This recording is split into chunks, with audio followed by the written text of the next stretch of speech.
Coeffet, coédit, littérature, poésie, société, la culture, CKLN. Avant de débuter sur les inspirations et autres, qu'est-ce qui t'a poussé à écrire et t'a donné envie de devenir justement poétesse et dramaturge?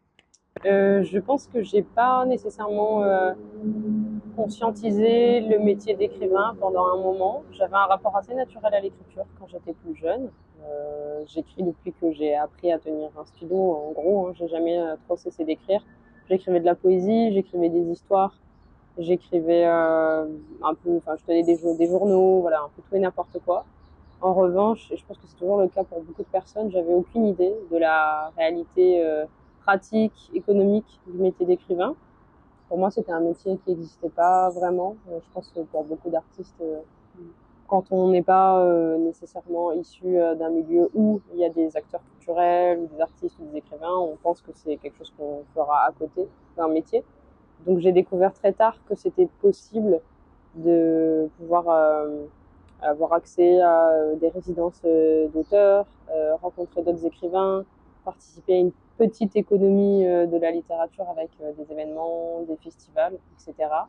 J'ai fait un parcours d'études littéraires classiques à l'université et je savais que j'avais pas nécessairement envie de me destiner à l'enseignement. Donc j'ai d'abord commencé par faire de l'édition. En faisant de l'édition, j'ai découvert l'existence de revues littéraires. Donc j'ai rencontré des personnes qui voilà, lançaient des revues, écrivaient, participaient à des festivals ou des événements. Et je me suis rendu compte que c'était possible de le faire. Donc j'ai envoyé mes premiers textes, j'ai publié en revue. Et ensuite j'ai participé à des salons, à des festivals. Et je me suis rendu compte qu'il y avait parmi les personnes qui animaient les revues ou qui les fondaient, il y avait des écrivains qui allaient en résidence, qui collaboraient aussi avec d'autres artistes. Donc j'ai commencé à postuler et ensuite j'ai continué à faire des résidences aussi en collaboration avec des artistes visuels. Donc j'ai découvert des collaborations inattendues aussi entre l'écriture et le champ des arts visuels, le design, jusqu'à la curation voilà, à laquelle je me destinais pas du tout. Je vois que dans ton recueil et dans ton travail en général, tu es quand même pas mal inspiré par la mythologie indienne, du coup, Malbar ici à La Réunion. Et je sais que Boris Gamaleya, lui aussi, dans son œuvre, il a beaucoup d'inspiration, mythologie indienne, tout ça.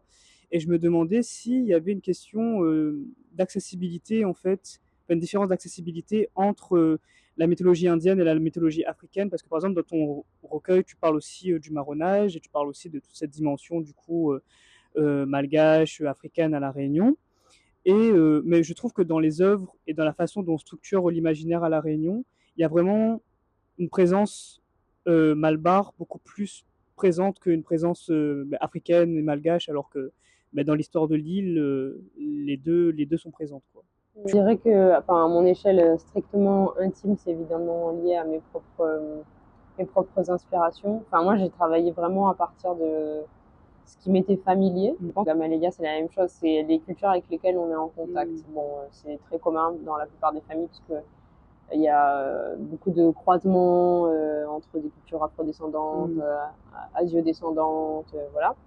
Donc moi j'ai travaillé à partir de ce qui m'était familier et j'ai aussi été intéressée par l'idée de rendre présentes les autres cultures. De toute façon à l'échelle de la Réunion, à l'échelle d'un territoire insulaire aussi petit, les cultures sont en contact et s'influencent réciproquement.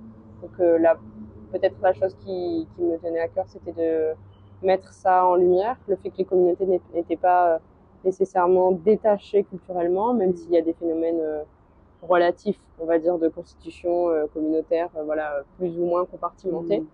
Mais les cultures, elles, se sont influencées réciproquement, et c'est aussi des choses que certains historiens comme Christian Barat ont travaillé. L'omniprésence des cultures indiennes dans la littérature ou dans les arts. L'imaginaire en général. Je suis assez d'accord avec toi, il y a quand même une présence beaucoup plus massive, on va dire, des références indiennes. Je pense que il y a peut-être deux raisons. C'est que, comme tu le dis, il y a un accès beaucoup plus facilité, on va dire, aux grandes épopées indiennes en général, à une littérature facile d'accès parce qu'elle a été abondamment traduite, reprise, commentée. Et je dirais aussi que je pense qu'il y a une appétence pour la chose indienne qui vient d'une forme d'orientalisme toujours très présente à La Réunion, où les communautés indiennes sont regardées avec beaucoup de curiosité pour ce qui est exotique. Je dirais que de façon générale, par rapport à l'histoire de ces peuples aussi, les peuples asiatiques étant arrivés plus tard, massivement arrivés après l'engagisme. Bon, il y avait quand même quelques personnes mises en esclavage qui étaient des Asiatiques. Une fois qu'il y a l'abolition, les migrations massives asiatiques déjà ne sont pas déshumanisées, sont constituées en groupes exploités, mais ça permet au bout quand même d'un siècle de constituer des syndicats, d'avoir des officiers de gendarmerie auxquels des plaintes sont reportées dans le cadre de la société de plantation. Donc l'accès au droit, l'accès à la propriété, la constitution d'un petit capital fait que le marqueur culturel devient de plus en plus toléré. Ça, c'est des choses qu'on retrouve dans les archives coloniales. Il y a aussi une liberté de culte relative pour les hindous, qui sont christianisés mais qui peuvent une fois l'an célébrer le Pongol. Donc en fait, tout ça favorise, je pense, la constitution pérenne du rapport à la religion, la culture, le chant, la danse, le théâtre, voilà. Toute chose, toute proportion gardée, je dirais, parce qu'évidemment, dans l'espace de la plantation, la créolisation fait que même au sein des cultes dont on hérite, il y a des marqueurs africains, des marqueurs malgaches, difficiles à tracer mais présents, alors que pour les personnes qui sont mises en esclavage puis affranchies et totalement abandonnées, sans aucune compensation financière à l'abolition, la violence de l'esclavagisme laisse les personnes dans une situation beaucoup plus désavantagée. Donc je pense que la fragmentation de la culture résulte aussi de cette violence-là. Du coup, moi, je trouvais ça hyper intéressant parce que ça me permet aussi parce que moi, je travaille sur le fantasme identitaire et ça me permet aussi de décortiquer la façon dont on perçoit l'autre à La Réunion et la façon dont notre un peu hymne du vivre ensemble est un peu distillé dans un discours qui est touristique et qu'en fait, dans les faits, on a énormément de disparités entre nous à La Réunion, ce qui ne veut pas dire qu'on se déteste, ce qui ne veut pas dire qu'on n'est pas dans une communauté solide, mais ce qui veut dire qu'en fait, il y a des nuances à apporter à chaque fois dans ces lectures-là. Notre accès au mythe, il se fait essentiellement à travers les chemins qui ont déjà été un peu façonnés. Et du coup, j'ai l'impression que c'est aussi pour ça que c'est beaucoup plus facile pour le Réunionnais, même pas malbar, de se renseigner sur des mythes, par exemple hindous, ou des mythes européens, avec les Grecs et tout, les dieux grecs, tout ça. L'accès à une espèce de créativité, une effervescence un peu créative réunionnaise, ça pourrait pas justement nous permettre de nous réancrer dans le territoire aussi. Par rapport à cette notion de l'ancrage et du réancrage, moi je trouve que c'est quelque chose qui se ressent dans la vie de tous les jours, au niveau même de l'ancrage mental, spirituel du Réunionnais, mais aussi au niveau culturel, au niveau de notamment la littérature. Moi je sais que quand j'ai étudié, mon avis et ce que j'en ai retiré de mes études, ça a été justement que pour moi la littérature en fait, au niveau de la Réunion, est encore en quelque sorte figé, cristallisé autour du récit colonial et d'un récit encore très historique. Et ce que je trouve dommage, parce qu'en fait on a un peu du mal pas à se renouveler parce qu'il y a plusieurs, on va pas nier tous les auteurs et les autrices qui sont en train de publier, qui font des choses, mais je pense qu'il y a peut-être des renouveaux à avoir, des choses à faire. Et est-ce que, par exemple, toi, en tant qu'autrice, qui est quand même assez jeune par rapport à la moyenne des auteurs réunionnais, est-ce que tu aurais, par exemple, identifié des renouveaux au niveau de la littérature ou autre, ou des suggestions de lecture, par exemple? Prenant quelques éléments que Raj t'a dit avant, je rejoins cette idée que beaucoup de choses sont transmises oralement. On a en fait les deux, je pense qu'on a une culture qui est à la fois écrite et orale. Donc dans la littérature, quand on me demande des références ou des noms de contemporains, de contemporaines, j'ai tendance à citer beaucoup de musiciennes, écrivaines. Moi j'ai tendance à être inspirée par toutes les références, donc quelles que soient les langues. et quel que soit le format, si c'est de l'écrit ou de l'oral. Moi, j'aime beaucoup, par exemple, Gwendoline et Absalom. Je considère que c'est des renouvellements de la langue. Maya Kamati, à un moment, je ne jurais que par son album Sauvage. Enfin, Jean-Marie Barré, c'est vraiment un poète que j'admire énormément, que j'aime beaucoup. Déjà, il faut commencer par élargir un peu le spectre de ce qui est considéré comme relevant de la littérature, dans le sens où cette approche scolaire qui fait qu'on a envie de citer les auteurs qu'on a appris à l'école bloque totalement la fluidité existante à l'échelle de la Réunion. Ce qui est de la publication en elle-même, il y a aussi une question économique qui est liée à la différence entre les publications à l'échelle départementale et à l'échelle nationale. Donc pareil, il y a souvent une opposition qui est faite entre les deux, une difficulté d'accès peut-être à des éditeurs nationaux qui conditionnent ce qui est écrit à La Réunion. De la même façon, il y a des autrices, des auteurs qui, je pense, se sont sentis peut-être étouffés par cette espèce de capsule historique qu'il faut à chaque fois réinventer, recréer, et qui sont adressés directement à des éditeurs à l'échelle nationale, mais qui ont écrit par exemple sur des histoires qui n'étaient pas du tout en lien avec La Réunion. Et on a moins tendance dans le territoire réunionnais à solliciter ces auteurs ou ces autrices.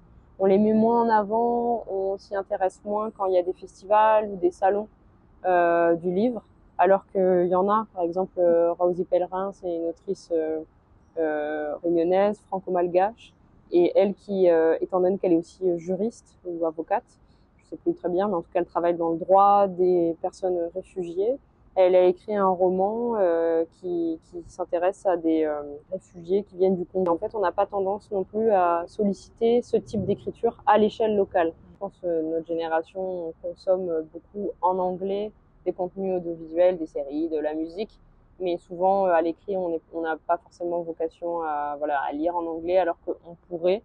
Et c'est quelque chose, à mon avis, qui a favorisé, parce que ça nous donne accès à l'Afrique et à l'Asie. En anglais, on a accès à encore plus de pays africains, et on a accès à beaucoup d'auteurs, d'autrices asiatiques aussi. Un exemple très concret, plus près de nous, il y a l'île Maurice. Par exemple, il y a l'autrice Ariel Saramandi, qui est une autrice que j'aime beaucoup. On peut trouver beaucoup de ses textes sur son site ou dans des revues anglophones dans lesquelles elle a publié. Et c'est des textes que moi je trouve très, très percutants pour réfléchir à l'échelle de l'archipel des Mascareignes. Il y aurait aussi un effort à faire pour repenser la diversité des pratiques littéraires et la diversité des pratiques linguistiques, et inclure, je pense, des langues étrangères. Ça nous éviterait de retomber dans toujours cette adversité ou cette amour-haine avec la France, parce que ça nous mettrait en contact avec beaucoup plus de pays voisins. Je trouve ça hyper intéressant ce que tu dis. Et quand tu dis voisin direct, je trouve que ça fait vraiment sens parce que, en vrai, cette évidence qu'on a, elle n'est pas si évidente que ça pour les Réunionnais, je trouve, par rapport à cette dissociation générale qu'on a en fait vis-à-vis de notre territoire. Et c'est ce que je disais du coup en amont par rapport à notre ancrage qui est déracinaire en fait. En fait, géographiquement, on est beaucoup plus proche de ce qui se passe en Afrique que de ce qui se passe en Europe. Tu parles de cette proximité-là entre les territoires et de cette nécessité de s'intéresser à ce qui se passe autour. Je trouve qu'en fait, dans tous les plans de la société, dans toutes les strates, c'est vraiment nécessaire aujourd'hui pour qu'on puisse se réancrer dans le réel. On parlait de s'ouvrir donc au continent plutôt asiatique et même à l'Inde. Justement, tu as fait un voyage récemment, une résidence en Inde de 1 mois. Est-ce que tu pourrais nous en parler un peu plus?